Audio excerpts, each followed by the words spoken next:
seguimos en la mira.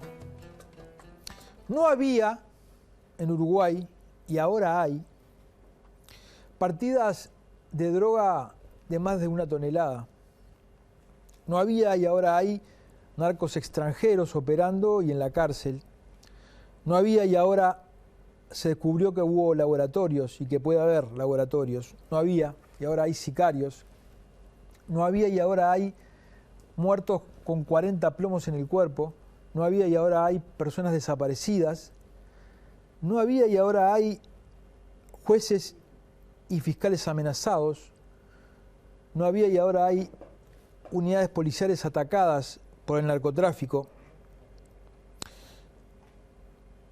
No hay periodistas atacados por el narco.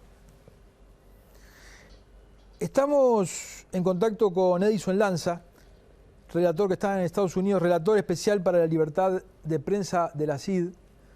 Edison, ¿cómo te va? ¿Cómo estás, Gabriel? ¿Todo Buenas bien? noches. Sí, bien, trabajando.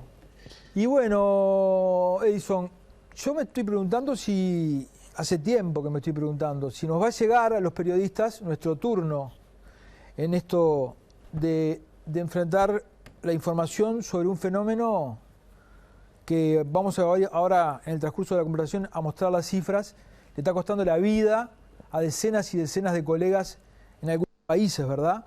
Y quería conversar un poco contigo, que me contaste ahora que has estado en los lugares más peligrosos de México. ¿Cómo puede este delito afectar la libertad de expresión y cuáles son las herramientas de supervivencia que los periodistas utilizan allí? ¿Y qué es lo que se necesita? Sí, Gabriel, bueno, primero solidarizarme contigo, yo ya lo hice públicamente y creo que cuando hacías este relato te faltó decir, seguramente porque estás implicado no lo dijiste, pero ya hay amenazas, ¿no? Gracias, sí. En el caso de Uruguay. Y efectivamente las estrategias que usa el narcotráfico para cuando se instala en una ruta, cuando monta una ruta, porque hay que entender que esto no es azaroso, ¿no? Tiene que ver con que van tomando los lugares estratégicos para que pase la droga, para hacer el negocio u otros negocios.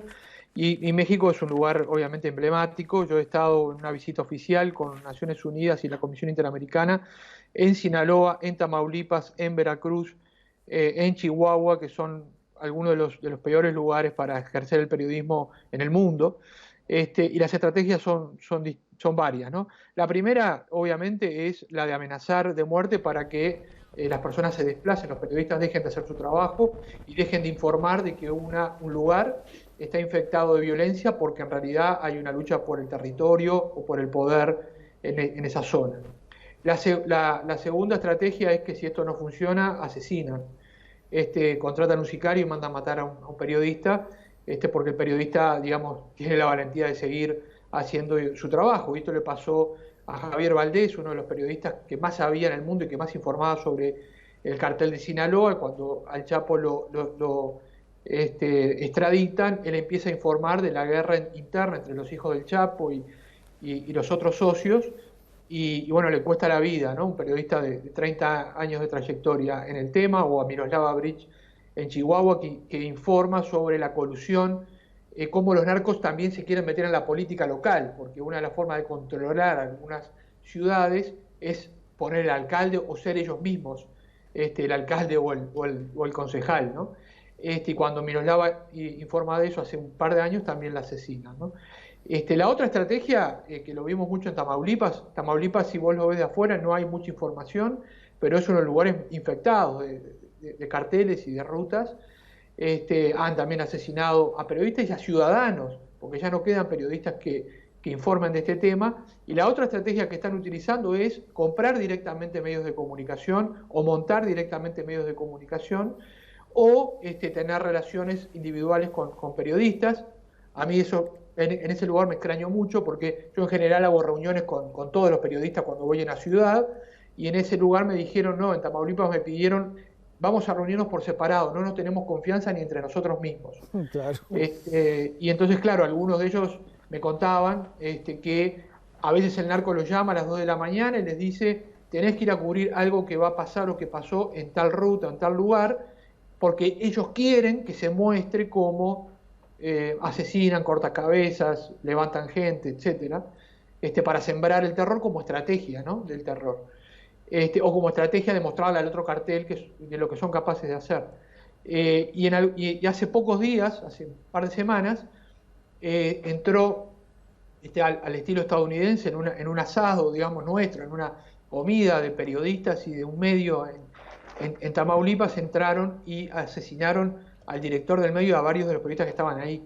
Y cuando a mí me impactó el hecho, y cuando me puse a averiguar, me dijeron, ojo, porque esta persona había sido narco y había comprado directamente el medio, entonces puede ser un tema que no sea tan claro que sea por denuncia periodística, sino, bueno, por un lío interno de los carteles, porque ya este medio había sido totalmente cooptado, ¿no? Edison, ¿y ellos, los periodistas con los que hablaste, tienen alguna especie de protocolo de actuación al cual ajustarse? No sé, para cuidarse, para justificarse. Acá en Uruguay, por ejemplo, cuando ha habido fenómenos muy exclusivos como un secuestro, ¿no? Y te pide la policía que no informe sobre eso, y ahí sale la discusión, che, tendría que haber un protocolo para cuando hubiera secuestros, de cómo actuar. Ellos tienen en algunos lugares, en México, en Colombia, en Ecuador, en Perú, protocolos de cómo actuar, o no, o cada uno juega por la suya.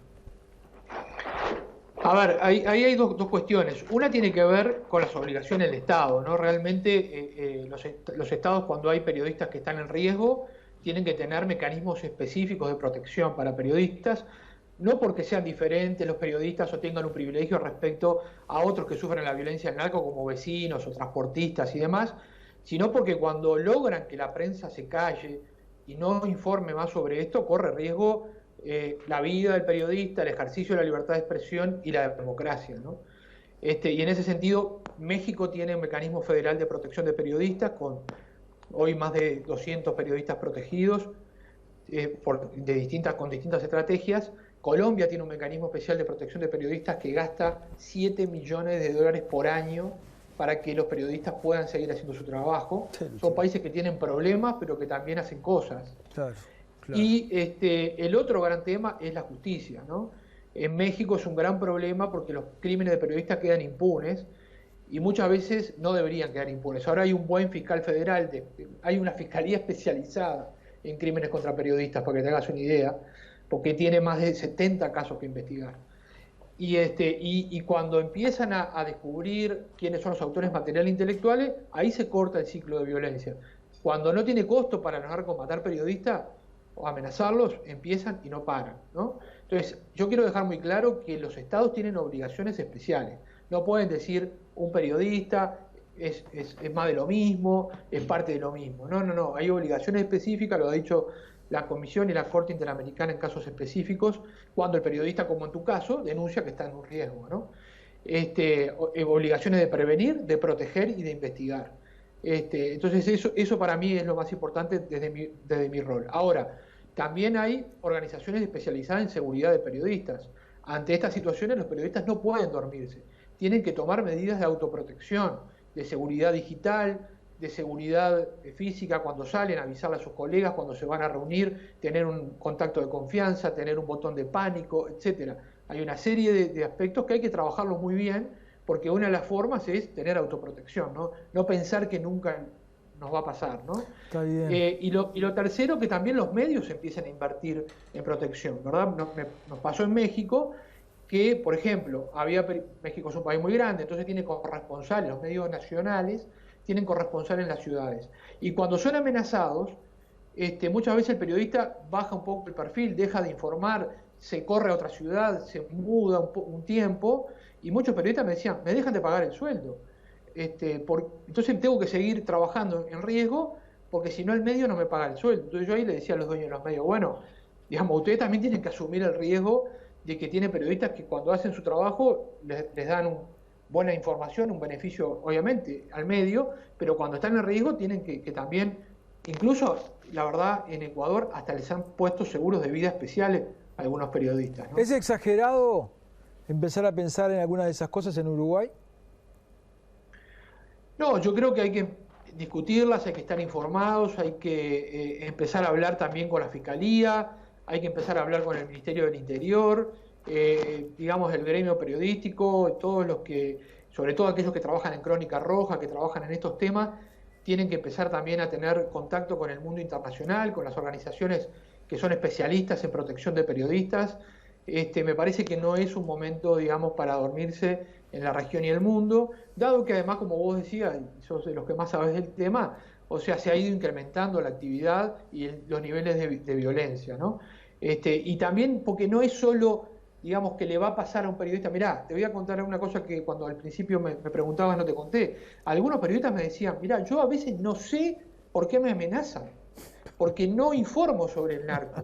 Pero a veces cuando informaban sobre un robo en un lugar donde había pólvora, o informaban sobre un apriete, digamos, a un alcalde, era porque al final atrás había algo de narco que no se sabía.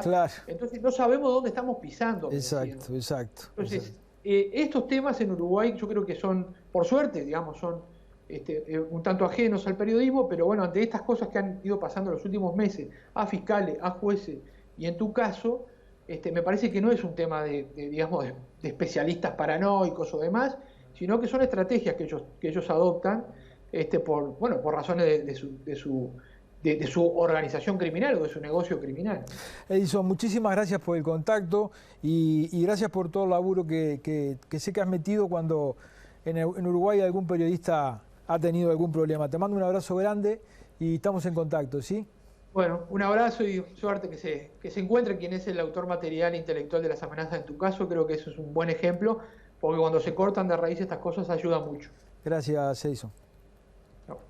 Tengo que decir, porque Lanza lo mencionó, que el fiscal Morosoli y los policías del Servicio de Inteligencia están actuando muy profesionalmente en el caso que me incumbe. Me mantienen informado de lo que puedo saber.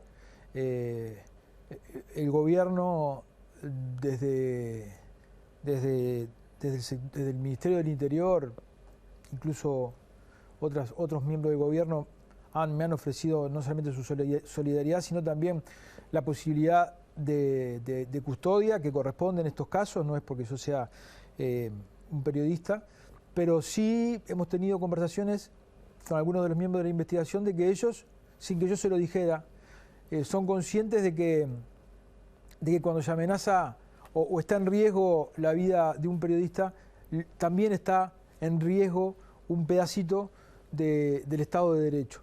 Y debo decir que las autoridades que tienen mi caso, están actuando con un enorme profesionalismo. Nos vamos a una tanda y venimos con Fede Comesaña, la columna financiera.